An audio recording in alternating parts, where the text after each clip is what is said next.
예, 우리가 지난 주일까지 로마서 11장까지 살펴보았습니다. 로마서 11장은 로마서 전반부의 마지막 장이었습니다. 그래서 지난주까지 로마서 전반부를 살펴본 셈이 되었고, 이제 다시 구약으로 돌아와서 우리가 그전에 보았던 사무엘 상하 말씀을 이어서 오늘 이제 열왕기상 말씀을 또 당분간 같이 보도록 하겠습니다. 자, 열왕기상 1장 1절을 제가 1장 1절 앞부분 첫 구절만 제가 봉독해 드리겠습니다. 다윗 왕이 나이가 많아 늙으니. 자, 이게 원래 한 구절이죠. 자, 열왕기상 새롭게 시작하는 열왕기상 처음 첫 구절이 왕이 있었는데, 다윗이라는 왕이 있었는데 이 왕이 나이가 많아 늙었다라는 것입니다. 그리고 우리 2장에 가면은 이제 이 노년의 왕 다윗이 죽게 됩니다. 그러니까 열왕기상은 1장 1절에 다윗이 늙었고 2장 전반부에 다윗이 죽었다라고 기록하고 있습니다. 여러분, 보통 이런 노년의 삶, 그리고 노년의 삶의 노년의 결과로 죽게 되는 이런 내용들은 원래 마지막에 기록하는 것이 정석입니다. 문학이나 드라마나 뭐 소설이나 영화를 봐도 그 한 파란만장한 삶을 마치고 그 노년에 행복하게 되었더라, 아니면 그 노년의 삶을 마치고 죽었더라 하고 한 단락이 끝이 나는 게 정상입니다. 그렇다면 오늘 이 열왕기상 1장 1절 그리고 전반부에 나타나는 다윗이 나이가 많아 늙어서 죽었다라는 이 내용은 사무엘하 끝부분에 기록돼야 되는 것이 맞죠. 그리고 열왕기상이 시작되면은 새로운 시대를 맞이해서 새로운 이야기를, 새로운 내용을 전개해야 되는 게 맞는데, 이 뭔가 이상하게 열왕기상 처음을 열었는데 다른 이야기에서 끝이 나야 될 내용을 이 내용을 다시 와서 얘기를 하고 있습니다. 다윗이 나이가 많아 늙었다. 이것이 처음 시작하는 이야기라는 것입니다. 노년의 이야기, 죽음의 이야기. 자, 그렇다면은 이 다윗 왕의 노년과 죽음의 이야기를 열왕기상 처음에 첫 부분에 딱 기록한 이유가 있을 것이 아닙니까? 무엇이겠습니까? 한 인간의, 한 사람의, 특히 다윗이라는 이 사람의 노년과 그 죽음은 이것으로 끝이 나는 것이 아니고, 이 이야기에서 이 다윗의 노년과 죽음이 새로운 시대에 중요한 영향을 미칠 것이다. 노년의 삶과 죽음이 다음 세대에 어떻게 살아야 될 것인가, 좋든 싫든 바르든 틀렸든 방향을 결정할 것이라는 것입니다. 우리가 보통 노년이 되면, 저희 교회도 뭐 어르신도 많이 계시지만 노년이 되면은 이제 내 인생 마무리 잘하고 곱게 살아야지. 그 생각도 참 좋습니다. 그러나 그 생각에는 어떤 생각이 있는가 하면, 내 젊었을 때의 삶보다는 그때 참 열심히 일하고 막 젊었을 때 힘이 넘치고 할 일이 많았을 때 그때 삶 참 중요했지. 이제 그거 다 지나가서 이제 노년이니까 죽음만 기다리다가 조용히 살다가 죽어야지. 이제는 그냥 무사안일하게 살기만을 바라는 그런 것들이 보통 노년의 삶입니다. 맞습니다. 틀린 게 아닙니다. 그러나 오늘 열왕기상 1장은 색다른 노년의 삶을 보여주고 있습니다. 이 노년의 삶이 젊었을 때의 삶보다 덜 중요한 것이 아니다라는 것입니다. 이 노년의 삶, 죽음에 가까운 이 삶에 따라서 다음 세대가 어떻게 살 것인가가 결정되는 것입니다. 그래서 다윗의 삶에 따라서, 다윗의 노년의 삶에 따라서 다음 세대 왕들의 이야기에 왕들의 삶의 기준이 되는 것입니다. 그래서 다윗 이후에 여러 왕이 나타납니다. 솔로몬 왕이 죽고 북쪽과 남쪽으로 나뉜 다음에도 다 왕들이 나타나는데, 그 왕들의 이야기를 보면은 하나님 앞에서 바르고 올바르게 살아간 왕들의 공통적인 마지막 평가는 뭡니까? 그들이 다윗의 길로 갔더라는 것입니다. 다윗이 살았던 그 삶을 따라가면은 올바른 삶이었고, 그 길에서 벗어나면은 잘못된 삶이었다는 것입니다. 그래서 이 다윗의 노년과 다윗의 죽음의 삶이 다음 세대, 왕들의 백성들의 삶의 중요한 방향을 잡아주는 것입니다. 마지막이 안 중요한 게 아니고 마지막이 젊었을 때보다 훨씬 더 중요한 그런 삶의 모습을 보여주고 있습니다. 미국의 스키 선수 가운데 아주 유명한 빌리 키드라는 사람이 있습니다. 이 사람은 스키 할강 선수인데요. 이 사람이 이런 말을 합니다. 이 스키를 타고 할강 위에서 밑으로 쭉 내려다 보면 중요한 3번의 턴을 할 때가 있다고 말합니다. 첫 번째 턴, 두 번째 턴, 세 번째 턴, 중요한 턴이 3번째였는데 가장 중요한 턴은 마지막 3번째 턴이라고 말을 합니다. 근데 첫 번째나 두 번째 턴은 어떤가 하면은 스키를 타고 오면은 여러분 우리 스키 타신 분도 아시고 우리 보면은 스키를 타고 직선으로 쭉 내려오는 경우는 없습니다. 가다 보면은 급경사에 대해서 커브를 털거나 턴을 쫙 해야 됩니다. 아니면 가속도를 붙일 때 또 턴을 해야 되고, 그러니까 이렇게 바로 내려오기보다는 이렇게 턴을 하면서 오는데 그 가파른 경사를 맞이하면 턴을 잘 해야 됩니다. 그때 턴을 얼마나 잘하느냐에 따라서 순위가 바뀌기도 하고 기록이 바뀌기도 합니다. 그리고 가속도가 붙을 때도 턴을 잘 해야 됩니다. 그래야 더 속력이 붙어서 훨씬 더 좋은 기록을 낼 수가 있습니다. 그럼 마지막 3번째 턴은 언제 하느냐? 다 내려와서 평평할 때 와서 마지막 턴을 한다고 말합니다. 이때는 아무도 실수하지 않고 아무도 넘어지지 않고 이때 턴은 그냥 기록에 영향도 미치지 않고 순위에 영향도 미치지 않습니다. 그러니까 사실은 선수들이 그냥 턴하는 것이지 이것을 이 3번째 마지막 턴을 중요하다고 생각하고 긴장하면서 막 이렇게 턴하는 선수는 없습니다. 그런데 이 빌리 키드라는 이 스키 선수는 그 마지막 3번째 턴이 사실은 제일 중요한 턴이다라고 말합니다. 왜냐하면은 대부분의 선수가 그 평평한 곳에서 턴하는 것은 너무 쉽기 때문에 긴장하지 않고 방심하여서 스키 타는 이 자세를 잘못 잡는다는 겁니다. 왜? 잘못 잡아도 넘어지지 않으니까 괜찮으니까 잘못 잡는데 이게 마지막 3번째 턴을 하면서 방심하면서 잘못 잡은 이 스키의 이 모습이 내면화되어서 무의식 중에 이게 내면화되어서 다음 스키를 탈 때 잘못된 태도 그것으로 시작을 한다는 것입니다. 그래서 마지막 턴 때 평범한 아주 쉬운 평평한 곳에서 올바른 자세로 턴을 해야 다음 경기를 할 때 다음 스키를 탈 때 그 올바른 자세가 내면화된 것으로 올바르게 시작할 수 있다는 거예요. 그럼 마지막에 잘못 자세를 잡으면 그 다음에 잘못된 자세로 시작하고 마지막에 올바른 자세로 잡으면 다음에 할 때 올바른 자세로 시작한다는 겁니다. 이거는 스키에 대가만 할 수 있는 말이죠. 그러나 이 말은 스키에 대가만 할 수 있는 말이지만 스키를 타보지 않는 우리도 그 말의 의미는 알아들을 수 있습니다.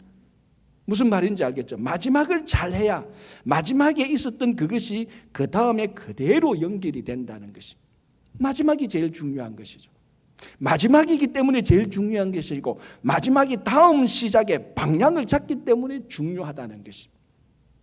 여러분 해밍웨이라는 작가가 그 작품을 쓸 때 오늘 하루 작품을 쓸 때 언제 이 작품을 스탑하는가 하면은 작품을 한참 쓰다가 잘 나갑니다. 막 이야기가 막 그 작가의 영감이 막 나타나고 이야기를 쓰는데 막 너무너무 좋은 내용들이 쫙쫙 나옵니다.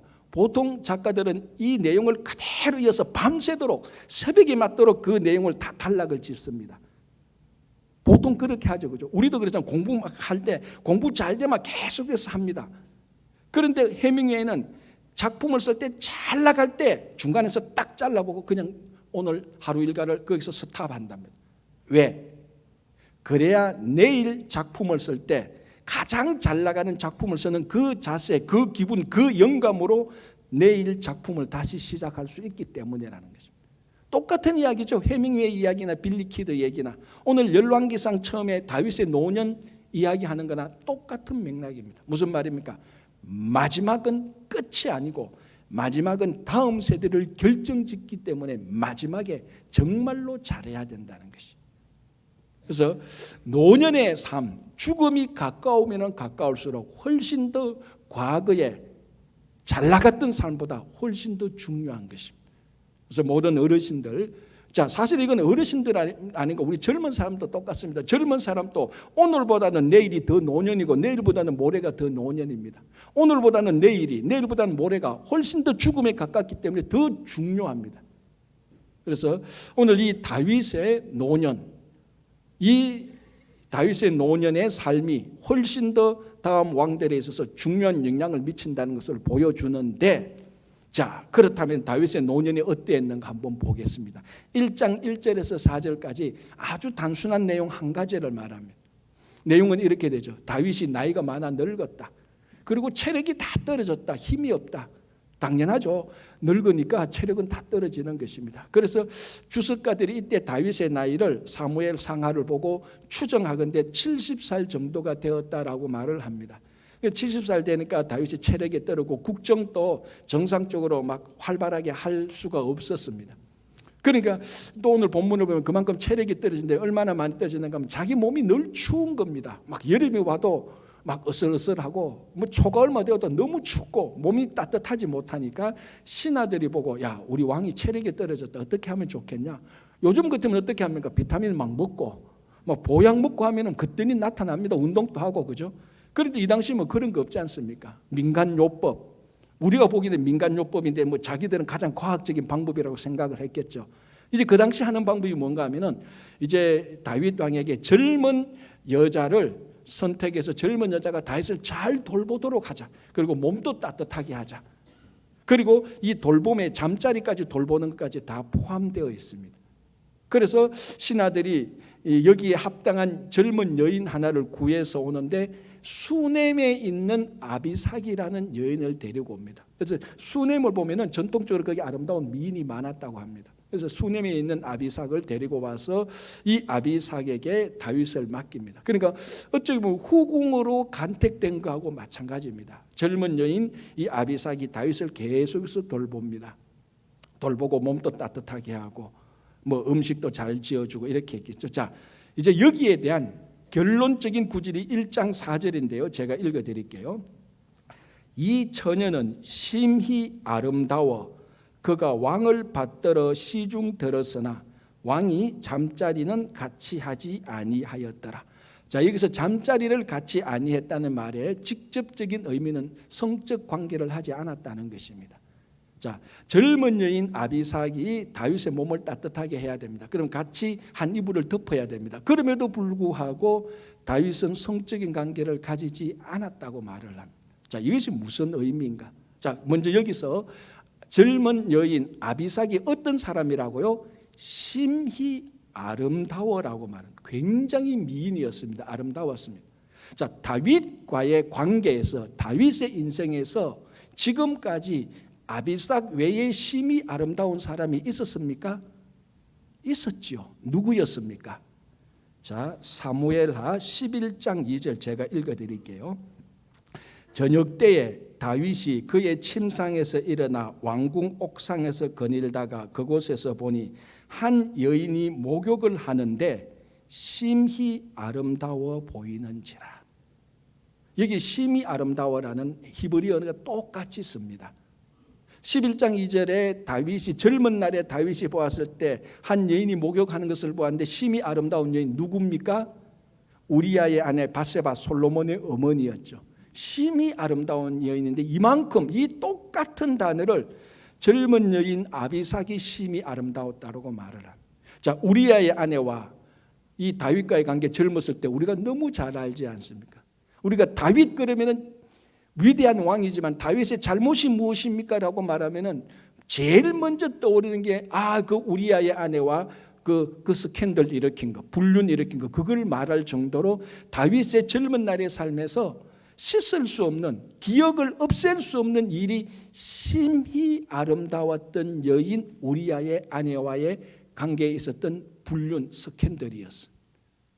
그런데 이제 노년에 그와 똑같은 레벨의 심히 아름다운 여인이 자기를 다 돌보고 잠자리까지 돌봅니다. 그런데 성적인 관계를 하지 않습니다. 자, 젊었을 때 심히 아름다운 여인 우리아를 보고 유혹에 빠졌습니다. 그때는 유혹에 빠지면은 안 되어서야 된 것입니다. 그런데 이제 심히 아름다운 여인 이 아비삭이 자기를 돌볼 때는 100% 유혹에 빠질 수밖에 없는 상황임에도 불구하고 다윗은 그 유혹에 빠져들지 않습니다. 젊은 날 심히 아름다웠던 여인 우리아의 아내 밧세바와의 관계를 해서 하나님께 철저하게 이제 회개했던 그 다윗이 노년에는 그와 똑같은 상황이 일어났는데 반복적인 잘못을 하지 않았다는 것입니다. 어떻게 해서 이런 일이 일어났습니까? 다윗의 철저한 회개였고 회개한 삶대로 살아갔던 것이죠. 자, 시편 51편 10절. 제가 일부 예배 드릴 때는 제가 잘못했습니다. 이 55편 10절이라고 말했는데 잘못했고요. 시편 51편 10절 읽어드리는데요. 시편 51편은 무슨 시편인가 하면은 시편 150편 가운데 가장 대표적인 참회시입니다. 회개시죠. 무슨 회개냐? 다윗이 우리아의 아내하고 불륜을 했을 때 선지자 나단이 와서 다윗을 책망했을 때 그 책망을 듣고 회개하면서 기록했던 시편이 시편 51편입니다. 51편 10절에 이렇게 되어 있습니다. 제가 읽어드릴게요. 다윗이 이렇게 회개합니다. 하나님이여 내 속에 정한 마음을 창조하시고 내 안에 정직한 영을 새롭게 하소서. 심히 아름다운 유혹에 빠져서 다윗이 회개하면서 하나님께 간절히 기도하는 내용이 정한 마음을 주소서, 정직한 영을 주소서. 그때부터 다윗의 삶 속에, 다윗의 마음 속에 정한 마음과 정직한 영이 점진적으로 계속해서 머물기 시작합니다. 그래서 이제 다윗의 노년에 100% 유혹에 빠질 수밖에 없는 그 상황에 하나님께서 주신 정한 마음과 정직한 영으로서 밧세바와 있었던 그런 일은 일체 일어나지 않습니다. 이것이 다윗의 노년에 일어났던 것. 여러분, 노년이 되면 체력이 떨어집니다. 세월에 무슨 장사가 있습니까? 그런 사람 본 적이 없습니다. 체력이 떨어지고 기억도 가물가물합니다. 그러나 오늘 이 다윗의 노년을 볼 때 우리에게 주는 한 가지 중요한 도전이 있습니다. 노년이 되어서 죽음에 가까운 나이가 된다 할지라도 체력은 굉장히 떨어지고 몸은 춥지만 기억도 가물가물하지만 우리에게 여전히 정직한 영과 정한 마음은 계속해서 남아있다는 것입니다.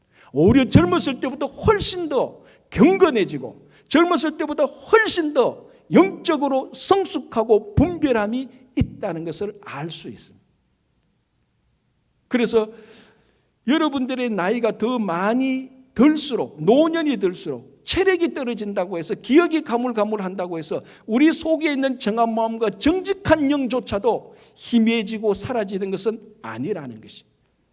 그래서 노년이 될수록 훨씬 더 영적 성숙함과 영적 분별력과 통찰력과 경건함으로 살아가고 있는 다윗의 모습이 오늘날 우리 모두에게 놀라운 신앙의 도전을 주고 있습니다.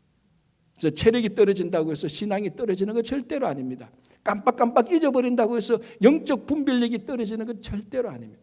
착각하시면 절대로 안 돼요. 그래서 우리도 여러분 모든 노년에 이 다윗처럼 분별력과 영적 성숙함으로 살아가시기 간절히 바랍니다. 자, 이제 이때에 5절 보시기 바랍니다. 그때에 핫깃의 아들 아도니아가, 자, 이제 핫깃의 아들 아도니아지만은 이 아도니아는 다윗의 넷째 아들입니다. 다윗의 넷째 아들이지만 이 열왕기상 1장에 나오는 내용, 이 당시에는 실제적으로 아도니아가 장자입니다. 왜? 자, 첫째 아들이 누굽니까? 암논. 암논은 무슨 일이 있었습니까? 배다른 누이 다말을 사모하다가 다말과의 관계가 잘못되어서 압살롬에 의하여서 살해됩니다. 그래서 첫 번째 아들 암논은 죽고 둘째 아들이 다윗의 둘째 아들인데 다니엘인데 이름만 나오지 무슨 일을 했는지 어떤 사람인지 일체 기록이 없습니다.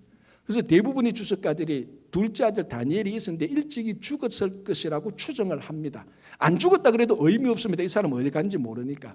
아니면 진짜로 뭐 길을 잃어버렸거나 어쨌거나 의미 없는 사람입니다. 셋째 아들 누굽니까? 그 유명한 압살롬, 반역을 일으켰다가 요압에 의해서 죽었던 압살롬. 그리고 넷째가 바로 이 아도니아입니다. 그 넷째 아들인데 실제로 장자가 되어 있습니다. 자, 그리고 오늘 한번 보시면 5절 볼게요. 6절. 그는 압살롬 다음에 태어난 자요 용모가 심히 준수한 자라. 이 다윗의 아들들은 왜 이래 다 잘생겼어요? 어떨 때 읽을 때는 이 10분의 1이라도 닮았으면. 자, 우리가 이미 사무엘상 하를 보면서 구약시대에 왕이 되는 조건 중에 하나가 사람들은 왕의 외모를 보았습니다. 사울도 외모가 뛰어났고요. 압살롬이 반역을 일으킬 때 자기가 왕이 될 수 있는 확신에 찬 이유 중에 하나, 백성들이 압살롬의 카리스마에 굴복했던 이유 중에 하나가 걸출한 인물 때문이었습니다. 그리고 사무엘이 이새의 집에 가서 왕이 될 아들을 볼 때 제일 처음에 외모를 봤지 않습니까? 이건 진짜 왕이 될 외모다. 그러니까 그만큼 외모가 중요했던 겁니다. 그런데 오늘 아도니아는 심히 외모가 준수했습니다. 왕이 될 수 있는 외향적인 조건을 확실히 갖춘 사람입니다. 압살롬만큼은 아니다 할지라도 비견할 수 있는 뛰어난 외모입니다. 자, 장자지요. 용모가 준수했죠. 왕의 장자지요. 용모가 준수했지요. 자, 그리고 5절을 한번 보시기 바랍니다. 그때 핫기스의 아들 아도니아가 스스로 높여서 이르기를 내가 왕이 되리라 하고 자기를 위하여 병거와 기병과 호위병 50명을 준비하니. 늘 예루살렘에 다닐 때 병거, 그러니까 병거와 기병, 그러니까 말 타는 기마병을 데리고 다녔습니다. 이게 어마어마한 파워죠. 자, 그리고 호위병 50명을 데리고 다녔습니다. 우리가 사무엘서를 볼 때 호위병 50명을 데리고 다녔던 사람이 또 있었죠. 누구였습니까? 바로 자기 형 압살롬. 압살롬도 반역하기 전에 호위병 50명을 데리고 다녔습니다.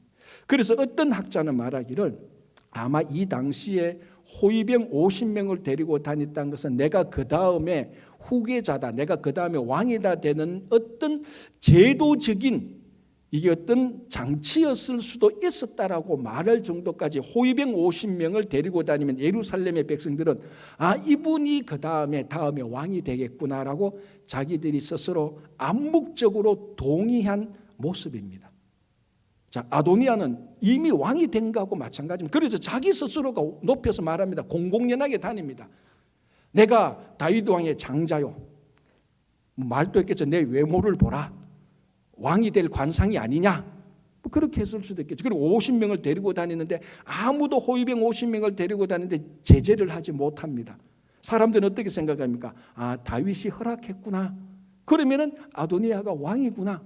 백성들이 암묵적으로 자기 무의식 중에 다음에 왕은 아도니아가 왕이 될 것이라고 받아들이고 있습니다. 자, 아도니아가 왕이 될 인물입니까? 왕이 됩니까? 둘 다 아닙니다. 왕이 되지도 못하고 왕이 될 외향적인 조건은 그렇지만은 이 아도니아의 내면을 보면은 왕이 안 됩니다. 왕이 되었어도 안 됩니다. 자, 한번 보겠습니다. 이제 아도니아의 내면을 한번 보겠습니다. 5절 다시 볼게요. 그때 핫기스의 아들 아도니아가 스스로 높여서 이르기를 내가 왕이 되리라. 무슨 기분이 듭니까, 여러분? 기분이 좋습니까? 기분 더럽게 나쁩니까? 더럽게 나쁘지 않습니까? 이런 오만방자한 사람이 어디 있습니까? 아직 후계자가 결정도 안 됐는데 자기가 다니면서 내가 왕이다라고 막 하고 다닙니다. 약간만 아는 사람이면 기분 더럽게 안 좋아요. 네가 무슨 왕이, 아직까지 다윗 왕이 살아있는데, 선왕이 살아있는데 후계자가 결정되지 않는데 자기가 스스로 높여서 왕이라고 막 떠들고 다닙니다. 오만방자하죠. 자, 그러면은 이 아도니아의 내면에 오만방자한데 이게 왜 이렇게 아도니아는 교만합니까? 물론 외적인 조건을 보면 교만할 만도 하죠. 인물이 그만큼 잘생겼는데 인물만 잘생겨도 교만한 데다가 왕의 장자야. 그리고 50명을 호위병하는데 백성들이 다 그 앞에서 우러러 존경해. 교만할 만하지 않습니까? 그러나 그런 외적인 조건 때문에 교만한 거 아니고 그 내면에 교만하게 된 이유가 있습니다. 그게 6절에 이렇게 말합니다. 그는 압살롬 다음에 태어난 저 용모가 심히 준수한 자라. 그의 아버지가 누구죠? 다윗이죠. 그의 아버지가 내가 어찌하여 그리하였느냐고 하는 말로 한 번도 그를 섭섭하게 한 일이 없었다. 이 말이 중요합니다. 쉽게 말하면 무슨 말입니까? 아버지 다윗은 단 한 번도 아도니아를 책망한 적이 없습니다. 그러면 이렇게 생각할 수 있죠. 그만큼 아도니아가 훌륭한 아들이었다고 볼 수도 있습니다. 정말로 흠이 없을 정도로 완벽하면 뭐 책망하는 일이 없지 않습니까? 자, 그렇게 보기에는 아도니아가 너무 오만방자하죠. 정말로 아버지가 봤을 때 책망할 일이 없을 정도의 온전한 인격적 성숙을 가진 아도니아였더라면 선왕 아버지가 살아있는데 후계자가 결정되지 않는데 자기가 50명을 데리고 막 예루살렘을 다니면서 내가 왕이라고 교만할 사람은 아니죠. 흠이 없이 인격이 성숙했다면. 책망받을 일이 없는 사람이라면 이런 일을 하지 않습니다. 뭡니까? 책망한 일이 굉장히 많았습니다. 오만방자했습니다. 그런데 다윗이 책망을 못했어요. 안 했어요. 누구 잘못이에요? 다윗 잘못이 맞습니다. 우리가 성경을 보면 다윗이 아버지로서 참 부족한 면이 많이 드러나요. 압살롬이 그 형 암논을 죽여도요, 다윗이 어떻게 손을 쓰지를 못해요. 압살롬을 딱 불러서 따끔하게 책망하지도 못해요. 어쨌든 여기는 분명히 다윗이 아들의 잘못을 책망하지 못했다는 다윗의 잘못은 부정할 수 없습니다. 그러나 우리가 다윗의 잘못을 지금 지적하는 것이 아니고 아도니아를 보자는 겁니다. 아도니아가 왜 왕이 될 수 없느냐 하면은 한 번도 책망받지 않고 자란 사람입니다. 책망은 그 사람을 성숙하게 만드는 도구입니다. 여러분, 요즘 우리가 하도 스트레스가 많고 일이 바쁘고 피곤하고 경쟁이 많은 시대여서 누가 누구를 책망하면 딱 듣기 싫습니다. 그저 잘했다고 위로하고 칭찬해 줘야 되죠. 오죽했으면 고래까지도 춤을 추겠습니까? 칭찬에. 칭찬은 정말 좋은 겁니다. 칭찬을 하면 그 사람을 위로하고 격려하고 그 사람 내면에 있는 에너지를 뽑아낼 수도 있습니다. 정말 칭찬은 많이 하십시오. 많이 할수록 좋습니다.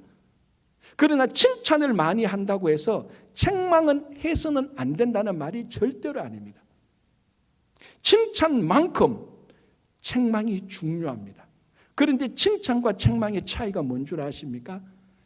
칭찬은 그 사람을 위로하고 힘을 주지만 그 사람의 인격을 성숙하게 하지는 않습니다.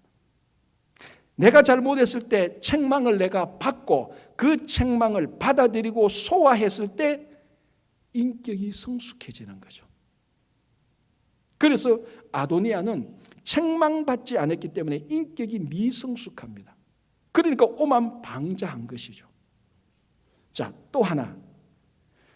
책망을 잘못했을 때 책망을 들어야 신앙적으로 우리가 회개할 수 있습니다. 맨날 칭찬만 하는데 뭘 회개하겠습니까? 잘못했을 때 책망을 들을 줄 알아야 내가 이걸 잘못했구나라고 하나님께 회개할 줄 아는 사람이 됩니다. 우리가 2장에 보면요, 이 아도니아가 반역을 일으키잖아요. 반역에 실패합니다. 반역에 실패해서도 아도니아는 한 번도 자기 잘못을 인정하지 않고 회개하지 않습니다. 아도니아는 죽음 직전에서 솔로몬에 의해서 살아났음에도 불구하고 잔꾀를 부립니다. 또 어떻게 이걸 뒤집어서 반역을 성공할까? 그러다가 이 수넴 여자 아비삭을 자기 아내로 달라. 왕의 후궁, 다윗 왕의 후궁. 그렇게 크게 보면 다윗 왕의 아내입니다. 다윗 왕의 아내를 자기에게 달라라고 바세바에게 마지막 요청을 합니다. 여기에 장깨가 들어가 있습니다. 왕의 아내를 자기가 차지함으로 다시 한번 반역을 도모할 수 있는 실마리를 잡고자 했는 그런 장깨를 돌리는 게 아도니아입니다. 잘못했는데 책망을 받은 적이 없으니 지금 잘못해도 잘못이 잘못인 줄 모르고 회개하지 않습니다. 이런 사람은 왕이 될 수가 없고 되어서도 안 되는 겁니다. 여러분, 왜 다윗이 밧세바와 그렇게 큰 불륜을 저지르고도 지금 우리가 말하는 다윗이 되었습니까? 이유가 뭡니까? 나단이 와서 그것을 책망할 때 그 책망을 다윗이 받아들이고 회개했지 않습니까? 그래서 하나님께서 다윗을 왕에서 끌어내리지 않는 겁니다. 그때 나단이 와서 다윗을 책망할 때 이 다윗이 아도니아처럼 자기 잘못이 뭔지 모르고 우리아를 죽이듯이 나단 선지자도 죽여버렸다면 다윗은 그 왕자에서 하나님께서 끌어내리는 겁니다. 회개했기 때문에 하나님께서 다윗의 보좌를 끝까지 지켜주셨던 것이. 여러분, 북이스라엘과 남유다로 나는데 북이스라엘 때 19명은 전부 다 나쁜 왕입니다. 남유다에 나중에 20명의 왕 가운데 2명의 왕이 가장 걸출한 2명의 왕이 나타납니다. 누구죠? 히스기야와 요시야입니다. 이 두 왕의 공통점이 뭔 줄 아시죠? 둘 다 철저히 하나님께 회개했던 사람입니다. 요시야 같은 경우는 성전 수리하다가 신명기 율법이 발견되는 거 그걸 보고 우리가 잘못했거나 온 백성을 다 모아놓고 하나님께 회개했습니다. 자기부터. 그러니까 왕이 될 수 있는 근본 자질은 잘못을 알고 인정하고 회개하는 사람이어야 됩니다. 그런데 아도니아는 책망을 받지 않았기 때문에, 물론 이건 다윗의 잘못이지만 아도니아로 보면 책망을 받지 않기 때문에 신앙적, 내면적, 인격적 훈련이었기 때문에 잘못을 저질러도 잘못이 잘못인지 모르고 회개하는 사람이 아닙니다. 이런 사람이 지도자가 되면 자기 어떤 한 잘못으로 인해서 백성을 다 도탄에 빠지게 할 수밖에 없는 겁니다. 자, 창세기 33장 이후에서 창세기 끝까지 보면은 야곱의 12아들의 행적이 기록되고 있습니다. 그 12아들 가운데 특별히 5명의 아이들이 활동하는 것을 집중적으로 보여주는데 누군가 하면 르우벤, 시므온, 레위, 유다, 요셉입니다. 르우벤은 누굽니까? 야곱의 첫째 아들, 그리고 레아의 첫째 아들, 장자죠. 창세기 33장부터 끝까지 보면 장자인데, 르우벤이 장자인데 자기 동생들에게 장자로서 리더십을 발휘하지 못해요. 그리고 르우벤은 또 자기 서모와 또 스캔들, 그 비려와 스캔들을 가짐으로 말미암아 르우벤은 장자의 자리에서 탈락되는 겁니다. 그 다음에 시므온과 레위, 둘째 아들과 셋째 아들 아닙니까? 시므온과 레위가 무슨 일을 저지릅니까? 세겜에 살다가 그 세겜족의 왕자가 자기 누이 다말을 사랑해서 결혼하려고 하니 이 시므온과 레위가 할례 받지 못한 족속에게 우리는 누이를 줄 수 없다 해서 너희들 할례를 받아라. 그러면 결혼시키겠다 했는데 세겜족 남자들이 할례를 받았을 때 그 약속을 어기고 세겜족 남자를 다 진멸하고 그 대가로 야곱의 가족들이 다 죽게 될 위험에 빠뜨렸습니다. 그때 야곱이 굉장히 화가 났죠. 큰일 났다 우리. 너희 무슨 짓을 한 거냐. 그때 하나님께서 야곱을 다시 그 베델로 올라가게 해서 살게 하지 않습니까? 시므온과 레위 이야기도 나옵니다. 리더십이 없습니다. 완전히 약속을 어긴 사람. 자, 이제 두 사람 남습니다. 요셉과 유다가 남습니다. 요셉은 걸출합니다. 이견이 없습니다. 가장 뛰어난 인물입니다. 형들의 시기와 미움을 받고 애굽의 노예로 갔음에도 불구하고 애굽에서 가장 위대한 사람이 되어버리는 겁니다. 이건 뭐 이견이 없습니다. 그의 뛰어난 리더십, 그의 내면적인 인격, 성숙, 온전함 완벽합니다. 그래서 나중에 야곱이 창세기 49장을 보면 야곱이 자기 아들을 축복할 때 요셉의 축복이 제일 큽니다. 사실 요셉은 야곱이 요셉의 두 아들에게도 다 축복, 요셉의 두 아들이 12지파의 두 몫을 차지하게 되지 않습니까? 그 요셉은 뭡니까? 가장 뛰어난 축복을 받습니다. 자, 이제 남은 인물이 누굽니까? 유다가 남았습니다. 유다에 관한 두 가지 이야기를 창세기에서 기록하고 있는데 첫 번째 이야기, 유다와 다말 며느리와의 관계는 최초도고 일단 요셉과 그 형제들과의 관계에서 한번 보겠습니다. 자, 유다를 포함한 그 형들이 요셉을 애굽의 노예로 팔았습니다. 정말 잘못했죠. 정말 죽일 만큼 미움이 있었지만 팔았습니다. 나중에 요셉이 애국의 총무가 되었을 때 가나안의 기근이 들어서 먹을 양식이 없어서 이 형제들이 전부 다 애굽에 가서 양식을 구제받습니다. 자, 그리고 왔다 갔다 하는 사이에 이 요셉이 국무총리 된 요셉이 아직 자기 정체를 밝히지 않고 자기 형들이 왔는 걸 보고 베냐민이 있는 것을 봅니다. 베냐민은 바로 자기 동생 아닙니까? 그래서 요셉이 베냐민을 애국에 남기고자 하는 마음이 들어서 이 형들이 다 가나안에 돌아갈 때 요셉의 가방에 베냐민의 가방에 요셉이 은잔을 미리 숨겨놓고 이 은잔의 도둑놈이라고 이 베냐민에게 음모를 세웁니다. 누명을 세웁니다. 그리고 난 다음에 요셉이 어떻게 합니까? 이 내 물건을 훔친 이 베냐민은 애굽에 두고 가라. 너희들끼리 가라라고 말을 합니다. 그때에 나서는 인물이 누굽니까? 유다 아닙니까? 유다가 나서서 창세기를 보면은 그 애굽의 국무총리, 아직 요셉인지 모르니까 애굽의 국무총리에게 자기의 하소연을 합니다. 그 내용을 쭉 들어보면은 직접적으로 우리가 동생이 하나 있었는데 그 동생을 우리가 애굽에 놓여서 팔아서 우리가 너무 가슴이 아프다. 그런 직접적인 얘기는 하지 않습니다. 그러나 그 내용을 아는 사람이 들어보면은 그 이야기를 하고 있어요. 총리시여, 우리가 어릴 적에 참 잘못한 것이 있는데 우리 동생 하나가 우리가 그렇게 해서 팔고 뭐 이런 누가 들어봐도 이거 지금 유다가 자기 동생을 팔은 것을 굉장히 가슴 아파하는 거예요.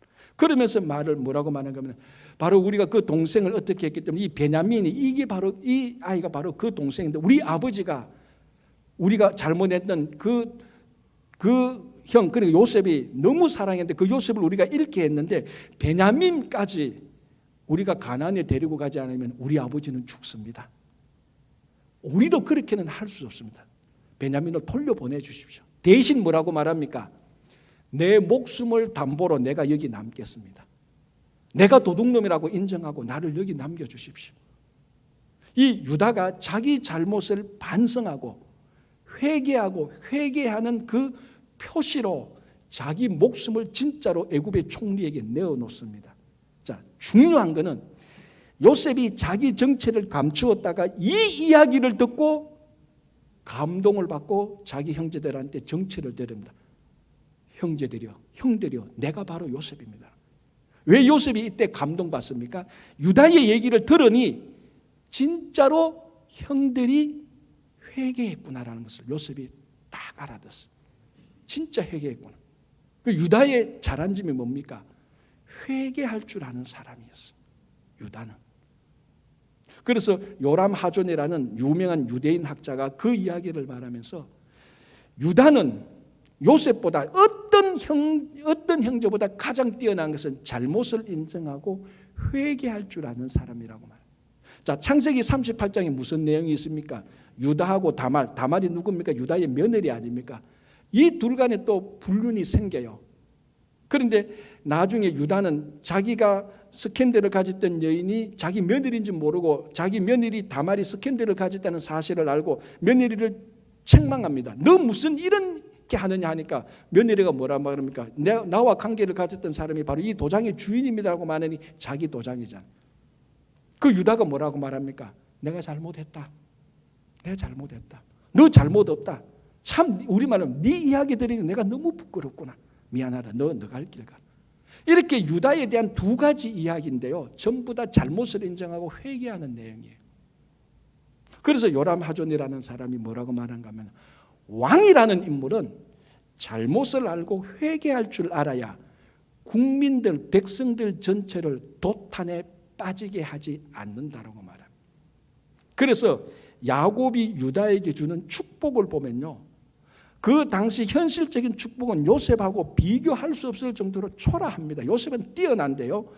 야곱이 유다에게 이런 축복의 말을 합니다. 제가 한번 읽어드릴게요. 그게 창세기 49장 10절인데요. 규가 유다를 떠나지 아니하며, 규가 뭡니까? 왕이 가지고 있는 지휘봉입니다. 그 성가대 지휘자 지휘봉입니다. 규는 왕권을 상징하는 작은 막대기입니다. 이 왕권을 말하는 겁니다. 규가 즉 왕권이 유다를 떠나지 아니하며 통치자의 지팡이가 그 발 사이에서 떠나지 아니한다라고 야곱이 유다에게 축복합니다. 그러니까 그 당시는 요셉의 축복이 탁월했지만은 그 다음 세대 후손을 보고 내용을 보면은 누가 더 큰 축복을 받습니까? 유다가 더 큰 축복을 받아요. 왜? 왕권이 요셉에게 있는 것이 아니고 왕권이 유다에게 넘어갑니다. 왜 유다에게 넘어갑니까? 회개할 줄 아니까. 그래서 이 회개라는 것이 얼마나 중요한지 모릅니다. 그럼 누가 그럽니다. 아이고 목사님 왕이나 회개하라 그랬어요. 저는 왕도 아닌데. 여러분 베드로 사도가 뭐라고 말합니까? 우리 보고 왕 같은 제사장이라고 말하지 않습니까? 그렇다고 해서 꼭 왕만 회개해야 됩니까? 아니지 않습니까? 우리 모두 다 책망을 들을 줄 알아야 되고 책망을 듣고 잘못을 알고 회개할 줄 알아야 우리의 신앙이 성숙해지는 겁니다. 그리고 성숙한 사람이 또 책망을 들을 수 있는 것입니다. 여러분 잠언에서 미련한 자는 책망도 하지 마라 그랬습니다. 알아듣지도 못하고 오히려 더 부작용만 생긴다고 말합니다. 책망을 들을 줄 아는 사람이 지혜롭고 지혜로운 사람이 책망을 들으니 또 더 성숙하고 계속해서 이게 순환하면서 지혜자가 책망을 듣고 성숙하고 계속해서 이렇게 올라가게 되는 겁니다. 보통 이 책망에 대해서 설교를 하면 여러분 머릿속에 누구누구가 떠오르죠. 그 사람 책망 좀 들어야 되는데 그거 다 지우십시오. 이 책망은 누구누구 책망하라고, 오늘 이 책망은 누구누구를 책망하라고 설교하는 것이 아니고 내가 책망을 들어야 되는 겁니다. 그래서 제가 다윗의 잘못을 말하지 말자고 말하죠. 다윗이 책망 안 했다고 나무라지 말고 책망을 듣지 못했던 이 아도니아의 인격적 미성숙함과 회개할 줄 모르는 아도니아의 부족함을 보고 이 아도니아의 부족함이 우리한테 있지 않는가, 그거를 봐야 되는 것입니다. 여러분 우리가 책망받지 않을 정도로 온전한 삶을 사십니까? 아니잖아요. 매일매일 우리는 잘못한 것을 반복하고 삽니다. 여러분 책망하는 자가 지혜로운 자가 아니고 책망을 들을 줄 아는 자가 지혜로운 자입니다. 책망하는 자가 성숙한 자가 아니고 책망을 들을 줄 아는 자가 성숙한 사람입니다. 여러분 책망하는 자가 되지 마시고 책망을 들을 줄 아는 자가 되시고, 책망을 들을 줄 알 때 우리 안에 신앙적 훈련이 되고 성숙하게 되고 회개함으로 말미암아 정말 하나님의 마음에 드는 다윗과 같은 사람이 되는 겁니다. 여러분 오늘 우리가 이 말씀을 보면서 오늘보다는 내일이, 우리는 다 어르신만 아니고 우리 각자 인생을 보면 매일매일이 내일이 다 노년의 삶입니다. 노년의 삶은 지나간 과거보다 훨씬 더 중요합니다. 내가 오늘 어떻게 사느냐에 따라서 내일이 결정되고 내일 어떻게 사느냐에 따라서 모레가 결정됩니다. 그래서 여러분 매일매일이 정말로 바른 자세로 하나님 앞에서 올바르게 살고 책망을 들을 줄 아는 성숙한 성도들이 되기를 간절히 바랍니다. 기도하겠습니다.